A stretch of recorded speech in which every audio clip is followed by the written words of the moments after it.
Welcome everybody to our text study. This is Mark Davis. I'm the pastor here at St. Mark Presbyterian Church, and we are studying the Gospel of Mark. We will have a discussion Wednesday night, a Zoom discussion. If you don't have the link, you can write us at this address, and we'd be happy to send it to you. So, if you look at our schedule for the past couple of weeks, today and forthcoming weeks, you'll see that today we're on Mark chapter 13, and then we'll continue on through the end of what I think was the shorter ending of the gospel. We'll finish the Wednesday after Easter.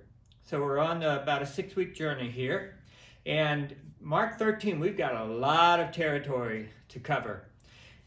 This is one of those spaces where you realize that how we approach the scriptures is very, very important. You know, we use a lot of techniques here.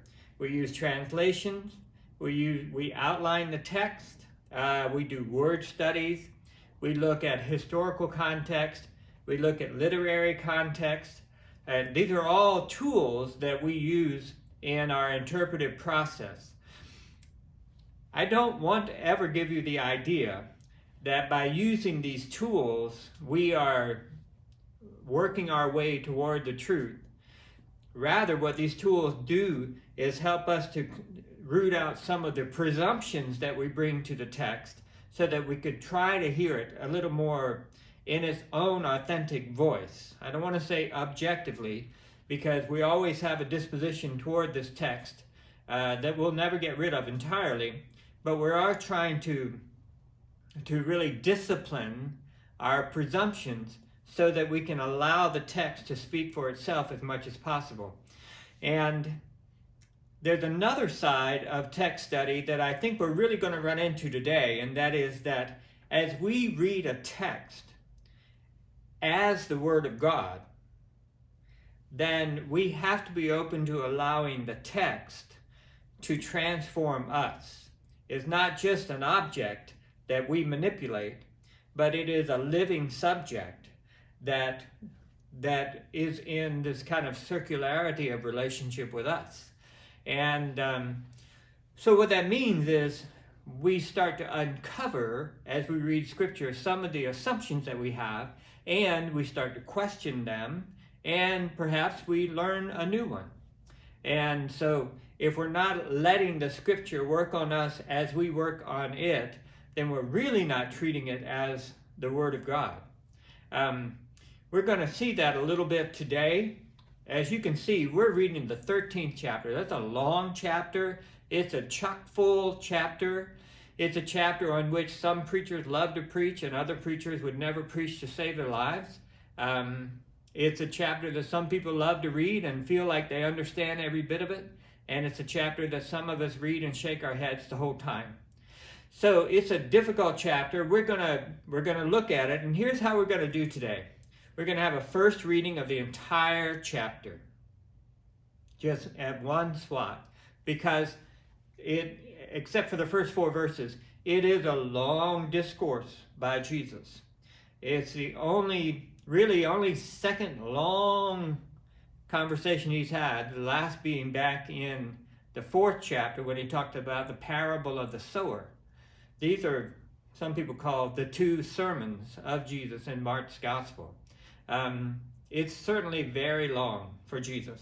Then we're going to back up and ask, what is apocalyptic speech?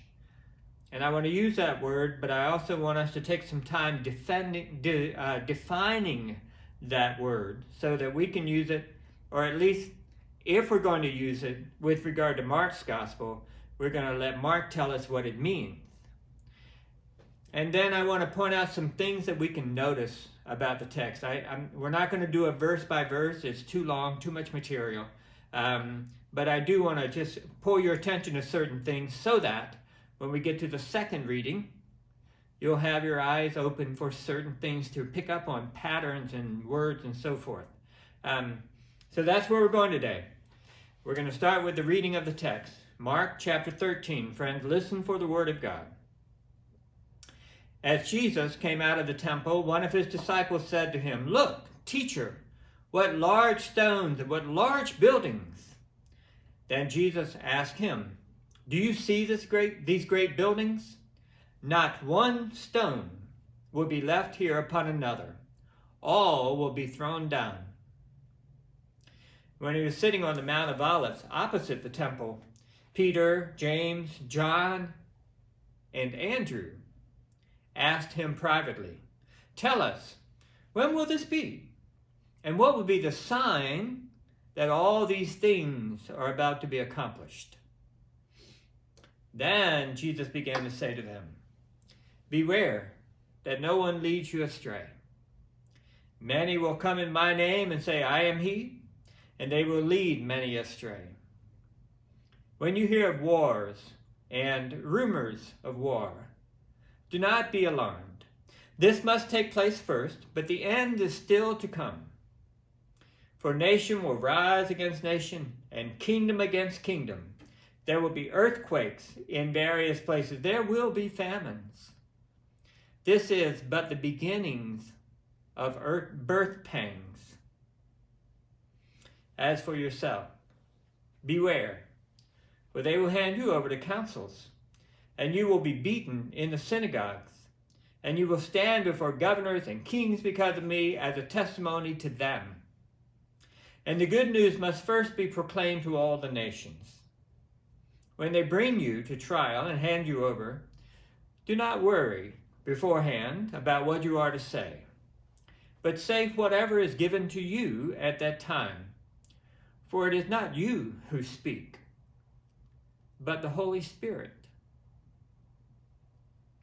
Brother will betray brother to death, and a father his child, and children will rise against their parents and have them put to death. And you will be hated by all because of my name. But the one who endures to the end will be saved. But when you see the desolating sacrilege set up where it ought not to be, let the reader understand, then those in Judea must flee to the mountains. Someone on the housetop must not go down or enter the house to take anything away. Someone in the field must not return back to get a coat. Woe to those who are pregnant and to those who are nursing infants in those days. Pray that it will not be in winter. For in those days there will be suffering, such as not been seen from the beginning of the creation that God created until now. No, and never will be. And if the Lord had not cut short those days, no one would be saved. But for the sake of the elect, whom he chose, he has cut short those days. And if anyone says to you at that time, 'Look, here is the Messiah,' or 'Look, there he is,' do not believe it. False messiahs and false prophets will appear and produce signs and omens to lead astray, if possible, the elect. But be alert. I have already told you everything. But in those days, after that suffering, the sun will be darkened, and the moon will not give its light, and the stars will be falling from the heaven, and the powers in the heavens will be shaken. Then they will see the Son of Man coming in clouds with great power and glory. Then he will send out his angels and gather his elect from the four winds, from the ends of the earth to the ends of the heaven. From the fig tree learn its lesson. As soon as its branch becomes tender and puts forth its leaves, you know that summer is near. So also, when you see these things taking place, you know that he is near, at the very gates. Truly I tell you, this generation will not pass away until all these things have taken place. Heaven and earth will pass away, but my words will not pass away. But about that day or hour, no one knows, neither the angels in heaven nor the Son, but only the Father. Beware, keep alert, for you do not know when the time will come.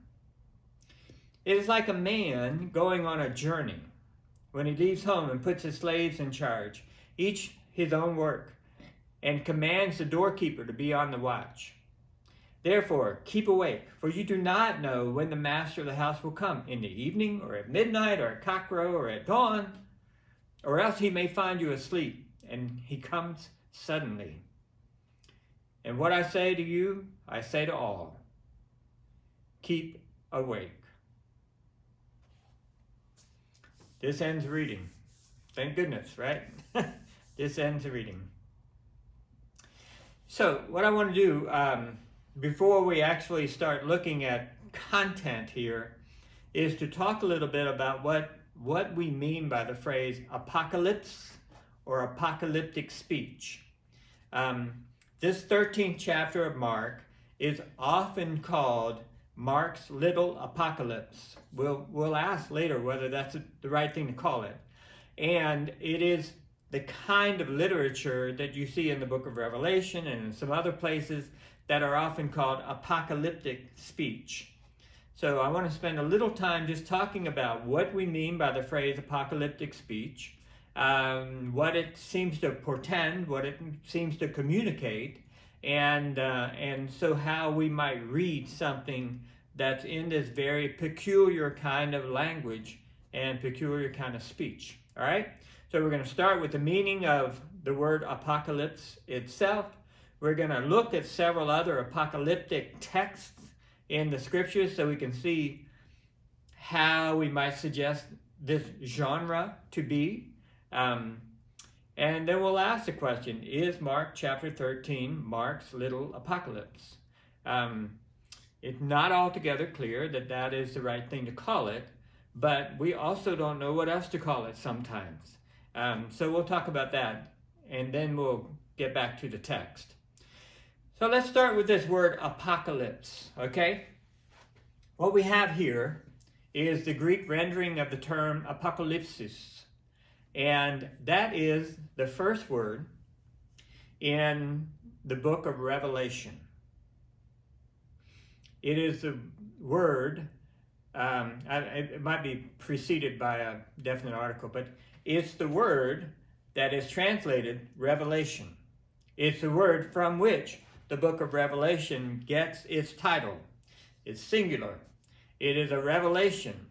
And if you look it up in a lexicon of Greek terms, New Testament terms, it's a laying bare, it's a disclosure. Telling somebody something they didn't know before. Making known something that heretofore has been unknown. So it's a manifestation, it's an appearance. And it's very closely related to a number of other words that have many of the same definitions. So I just want to disabuse you for a moment, because when we hear the word apocalypse, we typically think of something horrible happening, right? Apocalypse now, some kind of chaotic explosion taking place. It may, and sometimes that kind of language is being used, and certainly you heard that a lot of that language is used in Mark's gospel. But the word apocalypse itself doesn't really mean that. It simply means to make an exposure, to make something known.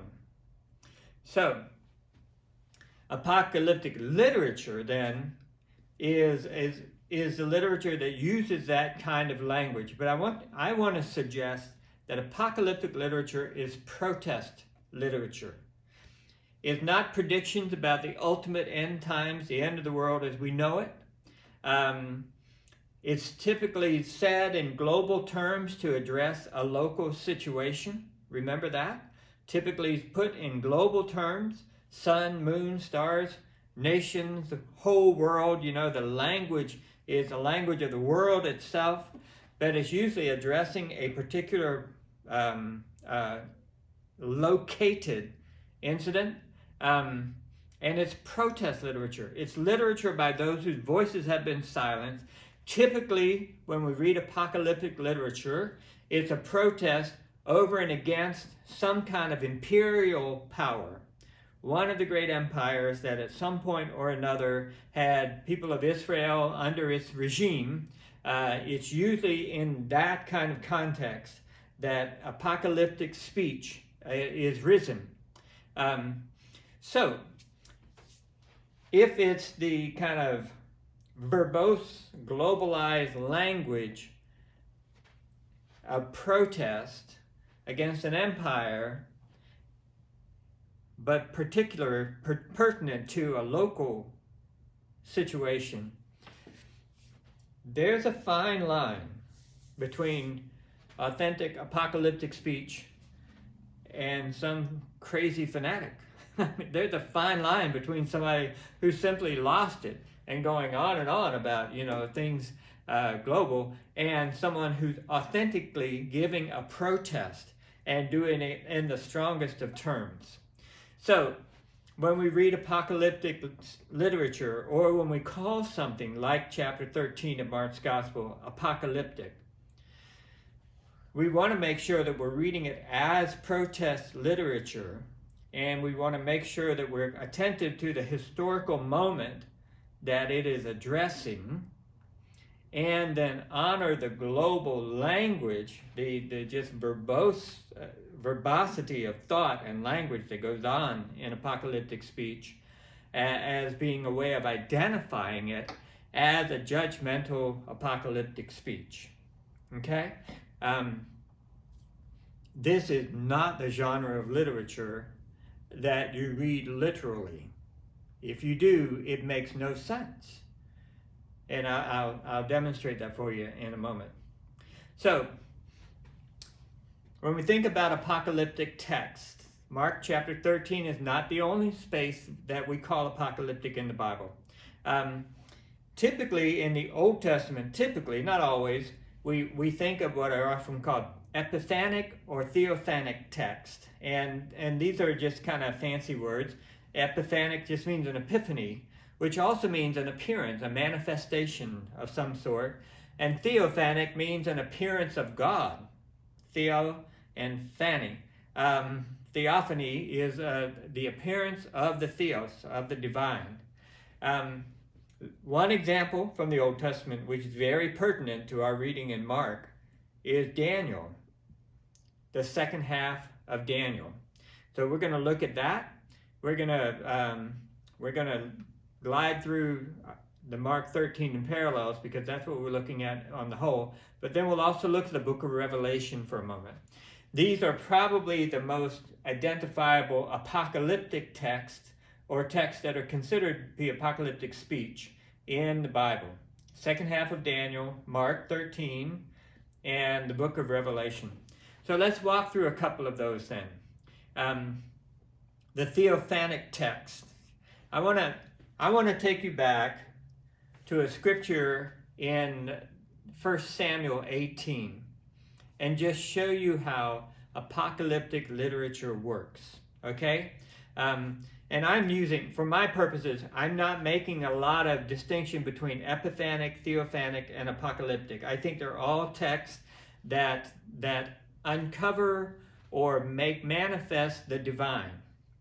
And as such, they have to use outstanding language. They have to use abnormal language, because we're not talking about normal human experience, nor are we talking about the things that you normally see every day.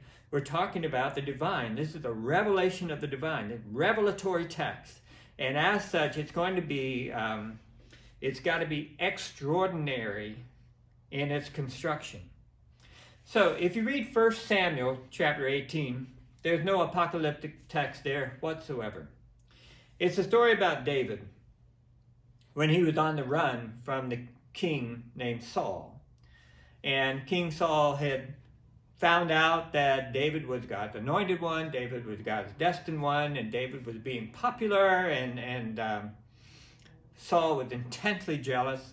Saul is also described in a way that sounds like he's either manic depressive or has some kind of incredible control issues going on, bipolarity, something like that. King Saul had been trying to kill David, tried to kill him instantaneously on a couple of occasions by throwing his javelin at him. But now he's on the run. David is on the run because King Saul is chasing him with a small army, and David has his merry men, and they're running from place to place. All right, and so first chapter 17 tells about, some of the manipulations and the strategies and the ways that David hid and all of that. And it all sounds very earthy, and it's storytelling, but it's good storytelling, and it's storytelling about something that's kind of believable and seems to happen in the bushes and among the mountains, and you can feel it, you can imagine it. So God saved David's life from the murderous intents of King Saul. And if you want to read what it looked like on the ground in a narrative that's meant to be taken more or less literally, then you read 1 Samuel 18. But if you look at 2 Samuel chapter 22, what you have is a song that David writes. It's identified as a psalm that David writes when God rescued him from the hand of King Saul. Okay? So 2 Samuel 22, and it's repeated then in Psalm 18. They both say the same thing. It's a psalm that David wrote when God rescued him from the hand of Saul. Okay? That's how it's introduced. So, if you were to write a psalm about that, you might say, oh, I spent months in the bushes and, hid in the mountains, and one day it was really close, and so forth. But listen how David describes it. He says, then the earth reeled and rocked. The foundations of the heavens trembled and quaked, because God was angry. Smoke went up from God's nostrils, and devouring fire from God's mouth. Glowing coals flamed from God. God bowed the heavens and came down. Thick darkness was under God's feet. He rode on a cherub and flew, and God was seen on the wings of the wind. God made the darkness around him a canopy, thick clouds, a gathering of water. And out of the brightness before him, coals of fire flamed forth. The Lord thundered from the heavens. The Most High uttered his voice. He sent arrows and scattered them, lightning and routed them. Then the channels of the sea were seen. The foundations of the world were laid bare at the rebuke of the Lord, at the blast of the breath of his nostrils. Now, that is supposed to describe what just happened here, which in 1 Samuel 18, they left all the good stuff out, right? They didn't have the earth rocking and reeling. They didn't have God coming down, sending out arrows. They didn't have a devouring flame. They didn't have smoke coming out of God's nostrils. God wasn't even walking around in 1 Samuel 18. 1 Samuel 18 is a very earthy narrative. And then 2 Samuel 22 and Psalm 18 are a very creative, poetic way of describing how it was that God was involved in saving the life of David. Now, there is no way that you and I are supposed to be taking the language of 2 Samuel 22 and Psalm 18 literally in the same way that we might take the narrative of 1 Samuel 18. So these are very, very different genres of writing in the scriptures. And in the narrative genre, the whole point is for it to be believable story, connective tissue, human. People sweat, they bleed, they die, they call out for their mothers, they hunger, they eat, they laugh, they make children, they argue. All of those things happen in the narratives. In this epiphanic, theophanic sort of reflection on the same event, now you have this language that's crazy, right? The earth reeling and rocking. Nobody in David's camp said, hey man, why is the earth reeling and rocking? That didn't happen, right? So what is this about then? Is it a lie? Is it somebody just kind of smoking something kind of weird and going off on a tangent? Why would someone describe the ordinary strategic military events of this chapter within the extraordinary language of this chapter? And it's because that's the way you honor the presence of God in apocalyptic or epiphanic or theophanic speech, is that you can't use ordinary language about God, because God is not ordinary. So when they use the language to try to talk about how God was present in this very ordinary story, then you appeal to this extraordinary language of the psalm that David wrote. It was a way of honoring the fact that the divine is cohabitating this earth with the human. And as such, we use that kind of verbose language because this is an extraordinary event. So, most biblical scholars argue that while this psalm that appears in both of these spots is attributed to David, it was very likely written around the 10th century BCE. David would have lived around the 10th century BCE. The psalm was very likely written much, much later, during the period of the exile. Okay? So the exile was a time when many Jews had been deported into Babylon. We'll hear a little bit more about that later. The city of Jerusalem itself had been destroyed. The first temple was destroyed and all of that. It was a time when people had lost their promised land, their promised king, their promised temple, and their faith was shaken. And what do you do in a time when people's faith is shaken by the real events on the ground? You appeal now to this kind of language, that this is the kind of God we serve. This is the kind of God who will rescue us. This is the God who is on your side. And so it's probably these, like 3.5, 4 centuries after the life of David, that this psalm was written and attributed to David, not because anybody's lying. This is a license they had in the Old Testament in the way they wrote.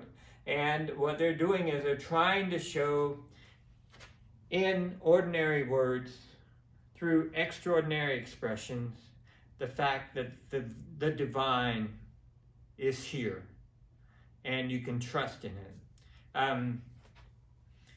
This was written during a time when the empire was oppressing a people.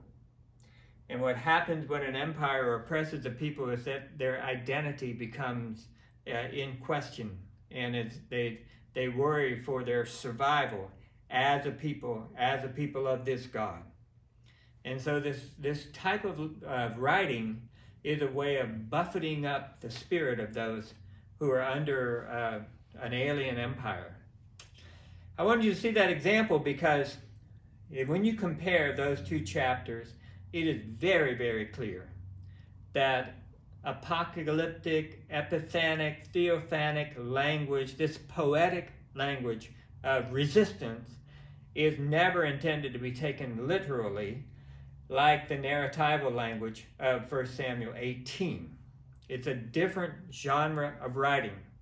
And I say that because I've heard so many preachers preach on apocalyptic text and try to literalize it. That's what that movie, A Thief in the Night, tries to do. That's what the whole Tim LaHaye series does, is they try to take these apocalyptic texts that are not written to be read literally, but written to ensure us that there is a God of justice underneath all of the crappy events we're experiencing, and they're trying to read it as if it's a narrative, kind of like 1 Samuel 18.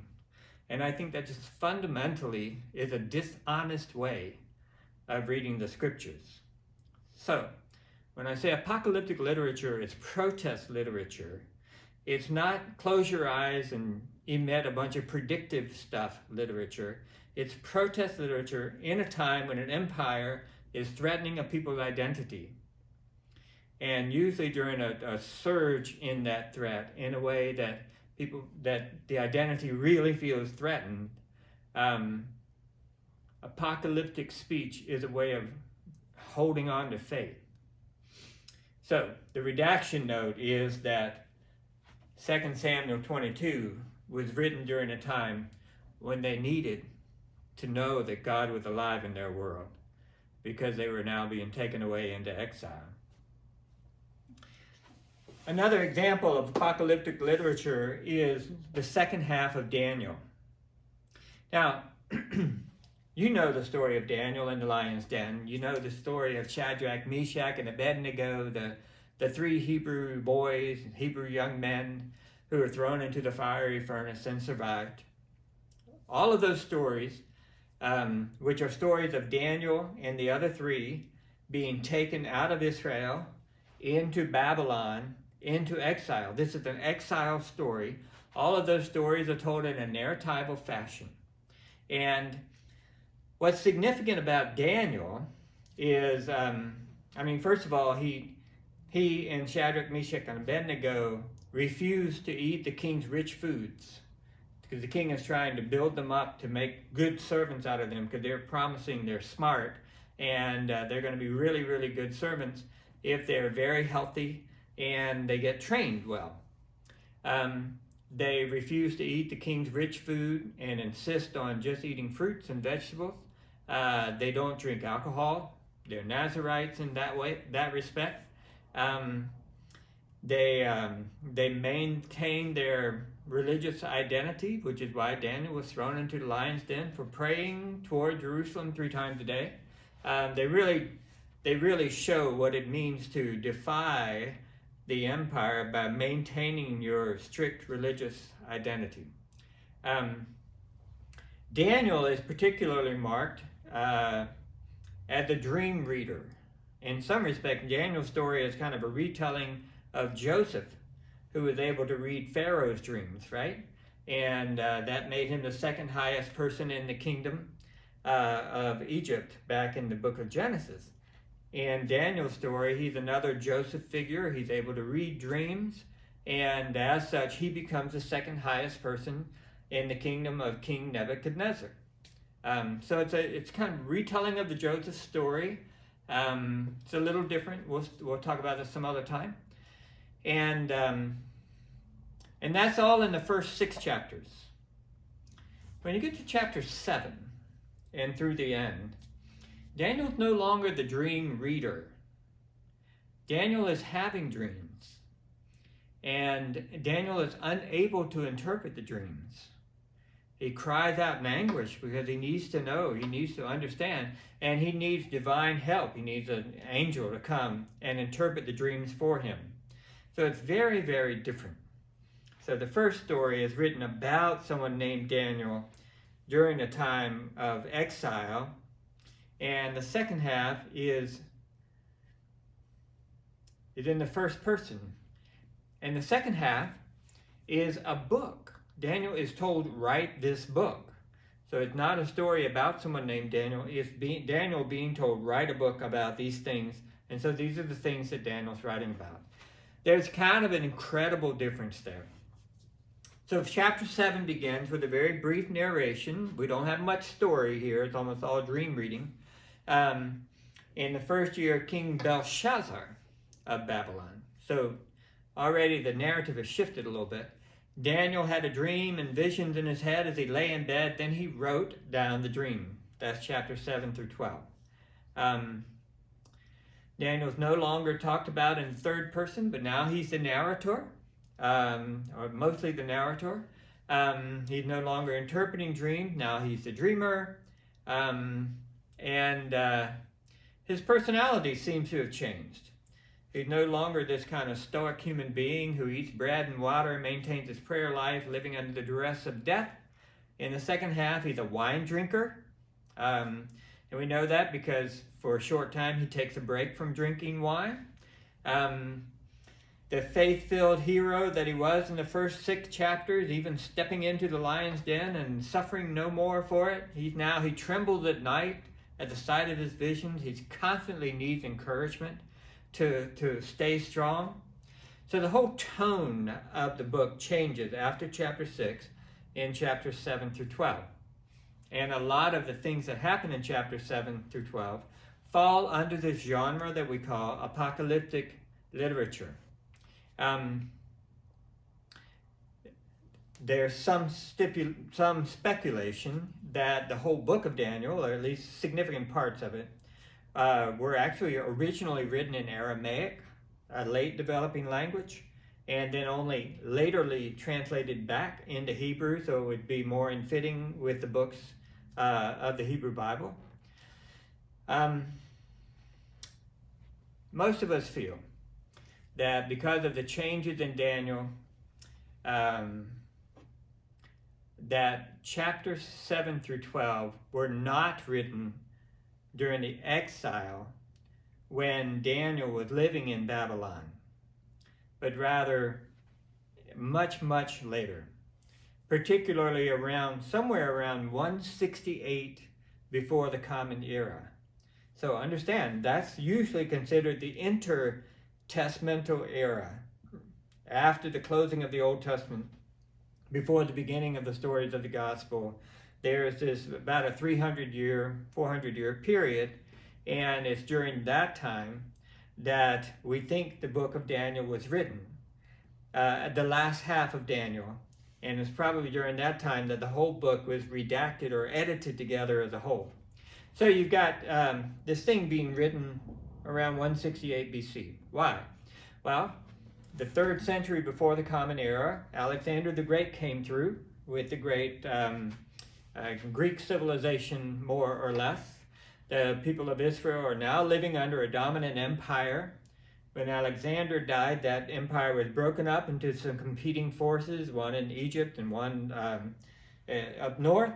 And this is a period where Antiochus Epiphanes, who was a Seleucid general, came into Jerusalem to overrun it.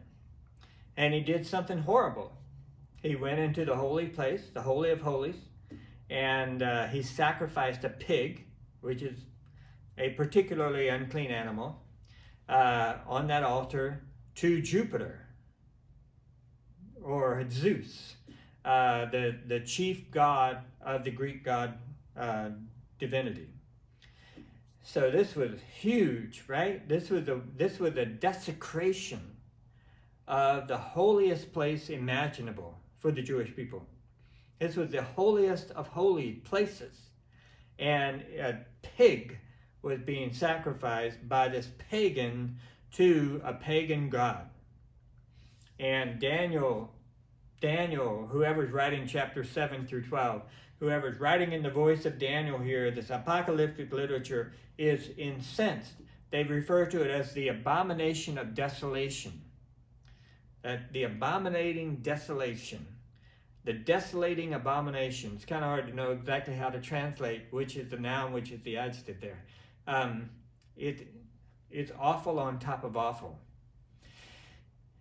Chapter 7 through 12 of Daniel is apocalyptic literature being written while the people of Israel's identity is being directly challenged by the empire of Antiochus Epiphanes.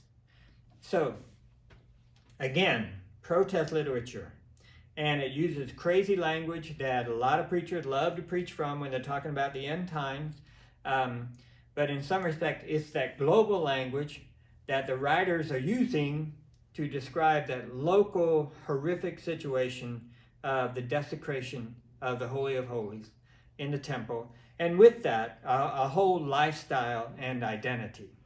If you read some of the other books written around that time, like the book of Enoch and Esdras and so forth, you can see that they're really arguing within themselves. How much should we be like the Greeks? And how much do we have to resist? What is God calling us to do? Where is faithfulness? And that's the context in which the last half of Daniel is written. So what you're seeing then is that apocalyptic literature is really, it's protest literature that comes up at just the right time. And the great example here, of course, is the book of Revelation, from which we get the word apocalypse itself. It's filled with the same tone as the other apocalyptic pieces. It's filled with intertext. It makes references to Daniel, to other books that like Ezekiel and some of the other prophets that have these apocalyptic kind of texts within their books. It uses highly exaggerated language, kind of like Psalm 18 did to describe a very real earthy thing. It talks about God's salvation being global in scope, but it still also makes references to the local expression of that. So the date and the context of the writing of the book of Revelation, there's a lot of argument about that. We have to go behind the text to figure that out. It looks like it might have been under the rule of the Emperor Domitian, during which time there were certain ways in which the Christian church was being persecuted. So again, the book of Revelation, I would argue, is not, John going into a frenzy and just kind of having this predictive revelation about what's going to happen in the year 2021. It's the language of apocalypse being employed to address a real local situation where an empire is threatening the identity and the religious identity of a people. And that's what's happening in the book of Revelation. So the question is the 13th chapter of Mark properly called Mark's Little Apocalypse? This is a hot topic among nerdy biblical scholars, so I get to jump in and pick around at the edges a little bit. So let me make the case for yes, first of all, because certainly within this reading we heard some of that global destruction, global language, global salvation, all flesh shall see this, yada yada, and the reference to the sun and the moon and the heavens and the clouds, earthquakes and famines, wars, rumors of war, which are the sounds of war that people hear. You have all of that language that's very familiar from the epiphanic, theophanic, apocalyptic text in the Old Testament and elsewhere in the New Testament. So you could say, yeah, sure, it's a moment in Mark's gospel where we hear apocalyptic literature. And if so, what does that mean? It's a moment when someone, Mark, is offering an apocalyptic protest against the empire. And we'll get back to that in a moment. But there's also a case for no. Typically in apocalyptic literature, somebody is given a revelation from heaven, or an angel comes and gives them a message, or they're awakened with night terrors because they're getting all of this in a dream or something. And in fact, it's presented more or less just as Jesus answering some questions about some specific locations and specific structures. So in that respect, you could say it's not really apocalyptic literature. It's more like one of those farewell speeches that we've also seen in the Old Testament.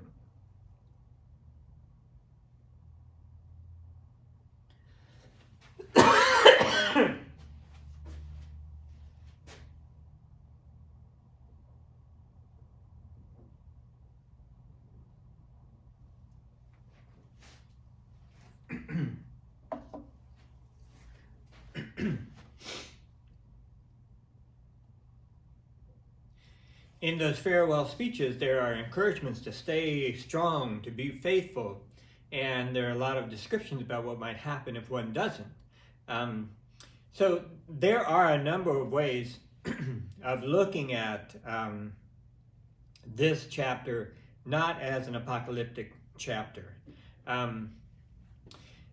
There's reference to councils and synagogues, governors and kings.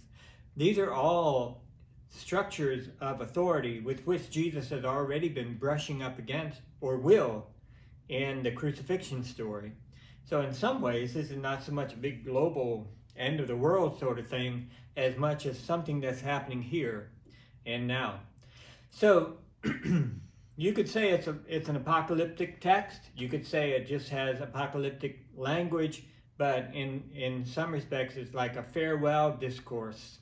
Okay, now what I want to do is circle back to walk through and point out some things I want you to notice about the long chapter that we've read. Okay, we're going to look at what question is Jesus answering. We're going to look at tenses, because there's some very important exceptions to the rule there.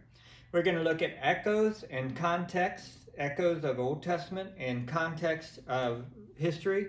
And then we're going to look at something I call a narrative intrusion that I think is very interesting and tells us a lot about this chapter in Mark's Gospel. So the question, what question is Jesus answering here? And it's given to us in the first 4 verses. Jesus and the disciples are sitting opposite of the temple, and one of the disciples, we don't know which, marvels at the fortitude of the structure of the temple. Jesus says the temple is going to be destroyed. And then, in a private moment, 4 of the disciples, Peter, James, and John, and Andrew, ask Jesus in private, when will these things be, and what will be the sign that they will be fulfilled? So this is the question to which Jesus is responding. And it's a question about the future. And it's a question about the destruction of the temple that Jesus has just told them is going to happen. So, pay attention to the tenses. The initial question about the future, almost every single verb in the chapter, almost, is in the future tense, as would befit a question about something in the future. But knowing that Jesus is talking about something in the future brings up something that we've seen a couple of times in Mark's Gospel, and that is the double layer that you and I have and are aware of between the story time, the time within the story of Jesus sitting there alive with his disciples, talking about the future, and the writing time. Because this gospel was written after the death and resurrection of Jesus, when Jesus was not sitting with the disciples.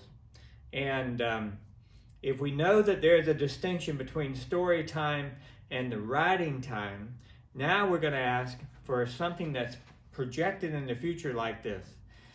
Is it future from the story time perspective? Is Jesus predicting within the story?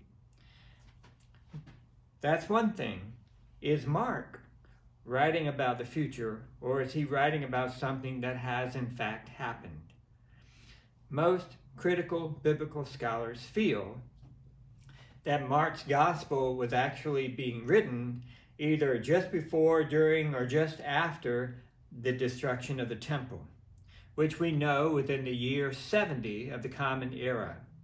We don't know exactly the year that Jesus died. We can piece together ideas that he was born around 4 BC and he died around 33 maybe years of age, because he's identified one time as being about 30 years of age, and one gospel seems to imply that his ministry is 3 years long. Whatever. If Jesus was 30-ish, 33-ish when he died, if he was born in 4 BC, it means that the temple is being destroyed about 40 years after the death of Jesus. If he was older, it might be more like 25 years. That's a considerable amount of time. And a lot of scholars feel like it wasn't until then that Mark's gospel was being written. Which means that, Peter, James, John, and all of them, the ones that hadn't already been martyred, were quite old. And a lot of scholars feel like Mark was probably nowhere near these events that are happening in Jesus' life. There's an old tradition that says the source for Mark's gospel was Peter, who told it to Mark, and then Mark wrote the gospel. But that, that's just a very dignified rumor in many ways. I don't know how much we have to invest in that. The thing is, we know there's a distinction between story time and written book time. Because by the time the book was written, Jesus is not sitting there. This is not a blow-by-blow. This is not a newspaper account. This is not an as-it-happens breaking news story. This is a reflection. And most scholars feel like Mark is reflecting from the time that the temple is in fact being destroyed or under imminent threat. There's more to say about that, but just bear that in mind. So most of the tenses are in the future.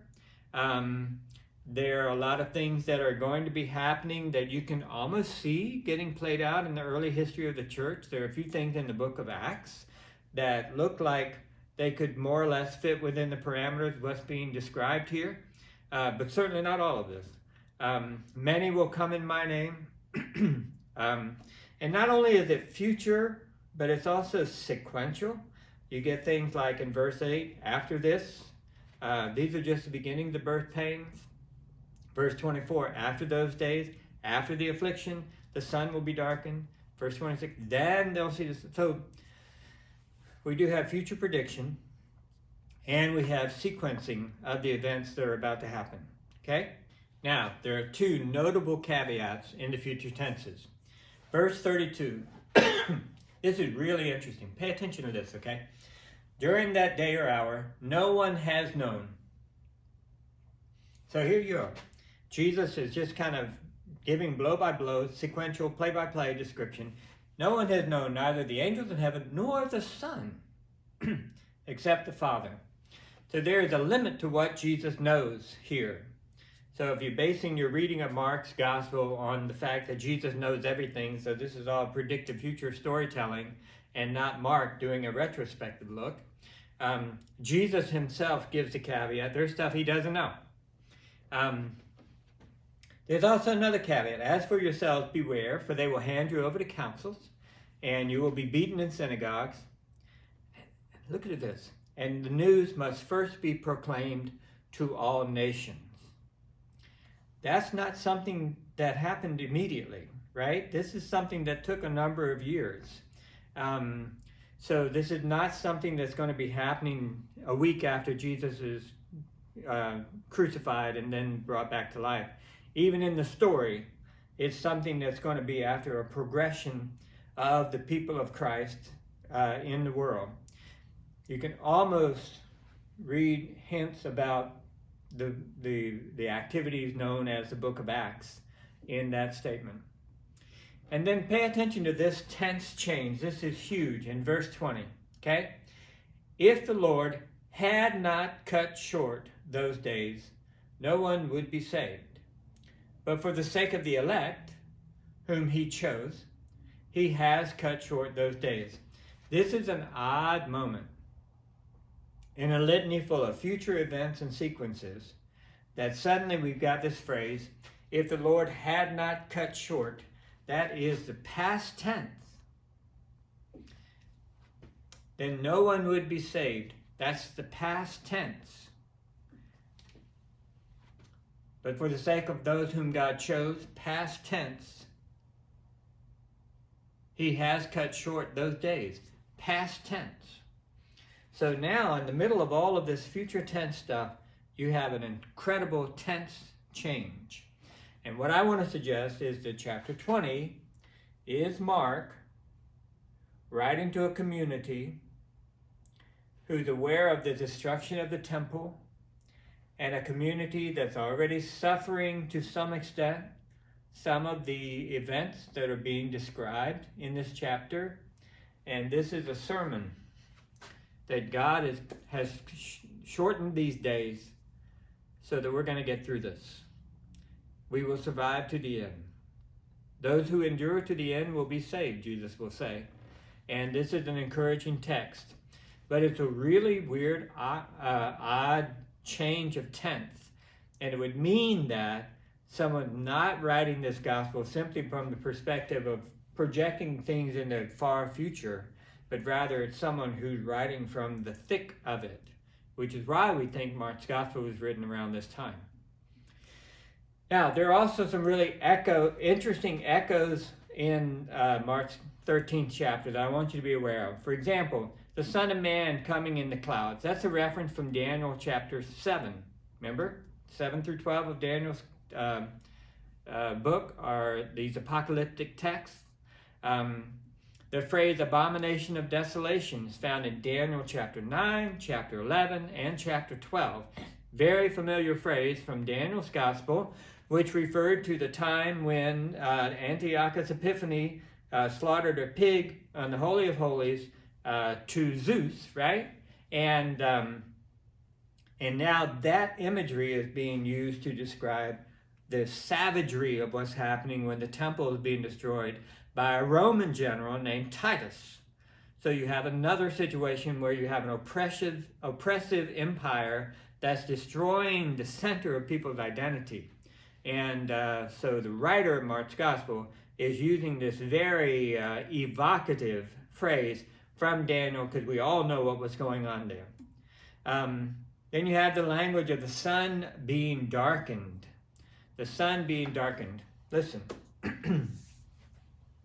I want to show you a place where you can go and read for yourself, where language like this shows up, but it's not intended to be used literally. Okay, so go to Acts chapter 2. Acts chapter 2. You know that as a chapter with the story about the day of Pentecost. And after the event, Peter preaches a sermon. And during that sermon, Peter will quote Joel chapter 2. And he will say, "In those days God declares, I will pour out my spirit upon all flesh. Your sons and your daughters shall prophesy. Your young men shall see visions. Your old men shall dream dreams. Even upon my slaves, both men and women. In those days I will pour out my spirit, and they shall prophesy. And I will show portents in the heavens above, and signs on the earth below, blood, fire, smoky mist. The sun shall be turned to darkness, and the moon to blood, before the coming of the Lord's great and glorious day. Then everyone who calls on the name of the Lord shall be saved." Peter is using that description to describe what happened on the day of Pentecost. And you know good and well that on the day of Pentecost, there were some strange things going on in that room where everybody was filled with the Spirit and speaking in other tongues. But it said nothing about the sun being darkened and the moon turned to blood, blood, fire, smoky mist. There was a little fire reference, but no blood, no smoky mist. It just shows that when something significant of God's presence, whether it's anger or blessing, is taking place, this is the language that we use. It's the language of God's presence. And now, let's look at the last thing. It's what I call a narrative intrusion. And it happens in verse 14. There's a parenthetical phrase that says, "Let the reader understand." Almost every translation puts these words in parentheses because they don't fit. They don't fit with what's going on. It's an interruption in the middle of a phrase that's there. It's in all. It hasn't been added later. So it seems to be functioning as something like a parenthetical phrase, "Let the reader understand." And when you and I read that, we think we're the reader. We must be talking to us. I suspect that when Mark's Gospel was first written, literacy rates were only at about 15% for much of the common people. So my suspicion is this is the phrase that is given to the official reader who's going to be reading this gospel to people, because it's just made a reference to the abomination of desolation. When you see the abomination of desolation where it ought not to be, let the reader understand, then you'll know. So that's a hint to the person whose job it is to stand up in the gathering, whether it's a synagogue or a home or wherever, and to remind people what the abomination of desolation is. It's not it might be a sleight of hand to where the Roman Empire doesn't realize it's being directed toward them, and it's the reader's job to make that plain to people. But there's a moment, it's almost like a movie that's being cast, and right at a certain point, the director of the movie jumps in front of the camera and says, "Don't miss this, pay attention to this part," and then gets out of the way again and lets the movie continue. We have a moment here where the narrator jumps into the middle of the text and says, "I am here. Understand what I'm talking about." Jesus didn't say those words. The narrator inserted those words.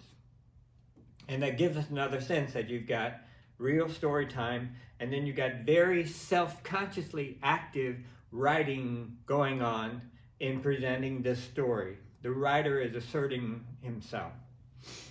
there's an odd phrase Jesus says, pray that it may not be in winter. I think for our Wednesday night discussion, I want to talk about that phrase with you for a little bit. We'll just let it go for now. And then in verse 30, it has predictive Jesus in story time saying, truly I tell you, this generation will not pass away until all these things have taken place. That generation is gone. And the end of the world has not happened. So either Jesus was wrong, or either Mark was wrong, or either we're wrong to imagine that this chapter essentially points to the end of the world. I want to argue that it's using the language of global destruction to address a specific local issue, namely the destruction of the temple. So after looking at those things, then we get back to our second reading. And this I'm leaving up to you. I want you now to go back and read through the chapter. I'm running out of voice, so you have to do it by yourself. And just look for the tenses, look for the change, look for the narrative intrusion, look for the reference to things that are going to happen in story time, and listen for the reading of things that are happening in writing time. Imagine this apocalyptic literature as being protest speech against the destruction of the temple, and trying to understand theologically what that means. And when you do, we'll talk about it Wednesday night. Thanks.